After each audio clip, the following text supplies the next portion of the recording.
दाऊद इब्राहिम। ये नाम सुनते ही लोगों की रूह कांप जाती है। वो एक भूत है, एक साया। उसकी मौजूदगी महसूस होती है, पर वो दिखता नहीं। दाऊद का साया मुंबई पर मंडराता रहता है, सपनों और बुरे सपनों के शहर पर। वो एक याद दिलाता है कि चकाचौंध के पीछे अंधेरा छुपा है। दाऊद की कहानी महत्वाकांक्षा, लालच और क्रूरता की कहानी है। वो डोंगरी की धूल भरी गलियों से उठा और दुनिया का मोस्ट वांटेड क्रिमिनल बन गया। उसकी डी कंपनी, एक बेरहम सिंडिकेट, पूरी दुनिया में फैल गई। ड्रग्स, जबरन वसूली, मर्डर, कुछ भी नहीं बचा। लेकिन दाऊद का सबसे बड़ा जुर्म अभी बाकी था। 12 मार्च 1993 को मुंबई में एक के बाद एक बम धमाके हुए। शहर दहशत में आ गया। 250 से ज्यादा लोग मारे गए और अनगिनत घायल हुए। दाऊद, जो मास्टरमाइंड था, उसने जंग का ऐलान कर दिया था। आज दाऊद फरार है। वो साए में रहता है, ताकतवर लोगों के संरक्षण में। लेकिन उसका आतंक अभी खत्म नहीं हुआ है। उसका नाम आज भी डर और गुस्सा पैदा करता है। उस दिन की याद दिलाता है जब मुंबई लहूलुहान हो गई थी। दाऊद इब्राहिम कासकर का जन्म 1955 में हुआ था। जन्म स्थान डोंगरी, मुंबई का एक इलाका जो अंडरवर्ल्ड कनेक्शन के लिए बदनाम था। दाऊद के पिता, एक पुलिस कांस्टेबल, अपने बेटे को उस क्रिमिनल दुनिया से नहीं बचा पाए जो उनके आसपास हलफूल रही थी। डोंगरी की गलियां दाऊद का खेल का मैदान थी। उसने गैंगवार और छोटे मोटे जुर्म देखे।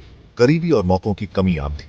जवान दाऊद के लिए जुर्म एक रास्ता था, गरीबी से ऊपर उठने का मौका। उसने छोटे मोटे काम से शुरुआत की, लोकल गुंडों के लिए काम करता था। लेकिन दाऊद महत्वाकांक्षी था। उसे पावर और पैसा चाहिए था। वो जल्द ही बड़े जुर्म करने लगा, अपनी गैंग बना ली। उसकी बेरहमी और चालाकी ने हाजी मस्तान का ध्यान खींचा, जो एक पावरफुल स्मगलर था। मस्तान की छत्रछाया में दाऊद आगे बढ़ा। उसने स्मगलिंग और जबरन वसूली के गुर सीखे। उसने वफादार लोगों का नेटवर्क बनाया, जो उसके लिए मरने मारने को तैयार थे। लेकिन दाऊद की महत्वाकांक्षा की कोई सीमा नहीं थी। उसकी किस्मत में कुछ बड़ा लिखा था। 70 के दशक में मुंबई अंडरवर्ल्ड में खालीपन आ गया था। पुराने लोग जा रहे थे। दाऊद, जवान और महत्वाकांक्षी, ने मौका देखा। उसने अपने पुराने गुरु हाजी मस्तान को चुनौती दी। मुंबई की सड़कों पर खूनी गैंगवार शुरू हो गई। दाऊद, बेरहम और चालाक, जीत गया। उसने अपने दुश्मनों को खत्म कर दिया, अपनी पावर बढ़ा ली। उसकी गैंग अब डी कंपनी के नाम से जानी जाती थी। डर और धमकी का दूसरा नाम बन गई। दाऊद का क्रिमिनल साम्राज्य तेजी से फैला। स्मगलिंग, जबरन वसूली और सुपारी किलिंग उसके काम बन गए। उसने एक बड़ा नेटवर्क बनाया, जो मुंबई के बाहर तक फैला था। बॉलीवुड, रियल एस्टेट और शेयर मार्केट तक उसकी पहुंच थी।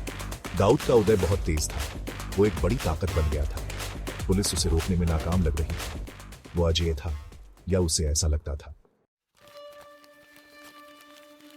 डी कंपनी नाम ही काफी था बिजनेसमैन और आम लोगों को डराने के लिए। दाऊद की लीडरशिप में डी कंपनी एक बड़ा क्रिमिनल बिजनेस बन गया। स्मगलिंग उनका मेन काम था। सोने चांदी से लेकर इलेक्ट्रॉनिक सामान और ड्रग्स तक डी कंपनी गैर कानूनी व्यापार पर राज करती थी। वो सिस्टम की कमियों का फायदा उठाते थे, अफसरों को रिश्वत देते थे और टैक्स नहीं देते थे। जबरन वसूली एक और कमाई का जरिया था। डी कंपनी अमीर बिजनेसमैन, बॉलीवुड वालों और नेताओं को निशाना बनाती थी। ना मानने वालों को अंजाम भुगतना पड़ता था, धमकी, मारपीट या उससे भी बुरा। दाऊद की पहुंच दूर दूर तक थी। उसने इंटरनेशनल क्रिमिनल गैंग से हाथ मिलाया। हथियारों की तस्करी, मनी लॉन्ड्रिंग और सुपारी किलिंग डी कंपनी का काम बन गया। 12 मार्च 1993। हर मुंबईकर के जहन में यह दिन बस गया है। यह दिन किसी और दिन की तरह शुरू हुआ, लेकिन कुछ ही घंटों में शहर दहशत में आ गया। मुंबई की मशहूर जगहों पर एक के बाद एक 12 बम धमाके हुए। Bombay stock exchange, air India building, hotel और भीड़-भाड़ वाले बाजार, ज्यादा से ज्यादा नुकसान पहुंचाने के लिए जगहें चुनी गई थी। धमाकों में 250 से ज्यादा लोग मारे गए और 700 से ज्यादा घायल हुए। शहर सदमे में था। जांच में दाऊद इब्राहिम और उसकी डी कंपनी का नाम आया। वजह, अयोध्या में बाबरी मस्जिद गिराए जाने और उसके बाद हुए दंगों का बदला।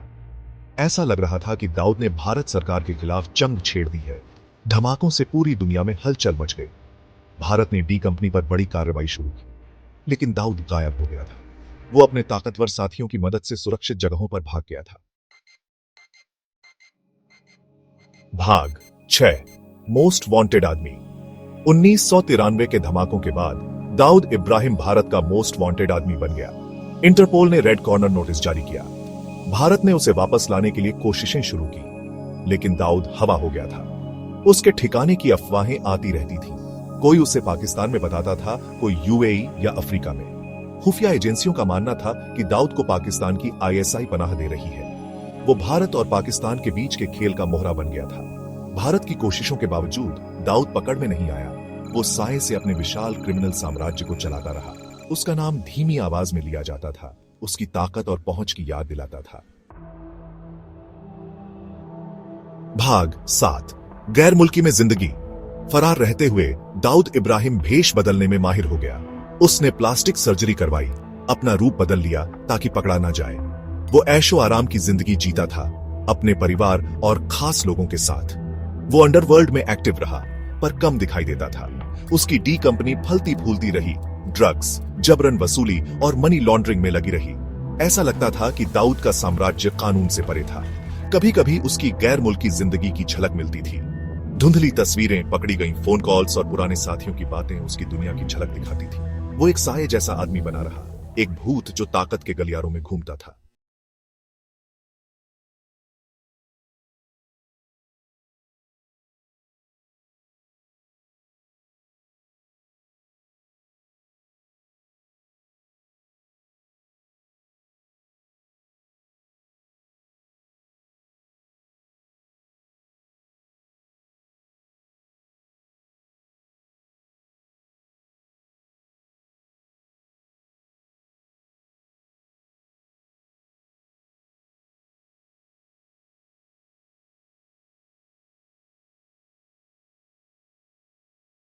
भीड़ में मारे गए।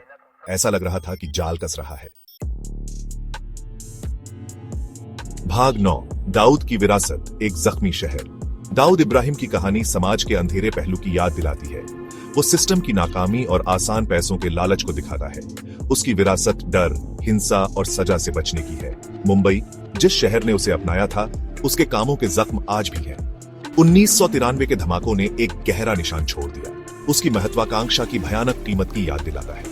आज भी शहर अनजान के डर में जीता है, एक और हमले की आशंका में। दाऊद की कहानी अभी खत्म नहीं हुई है। वो अभी भी फरार है, लेकिन इंसाफ की तलाश जारी है। वो कभी मुकदमे का सामना करेगा या नहीं, ये तो पता नहीं, लेकिन एक बात पक्की है, उसका नाम हमेशा जुर्म के इतिहास में दर्ज रहेगा।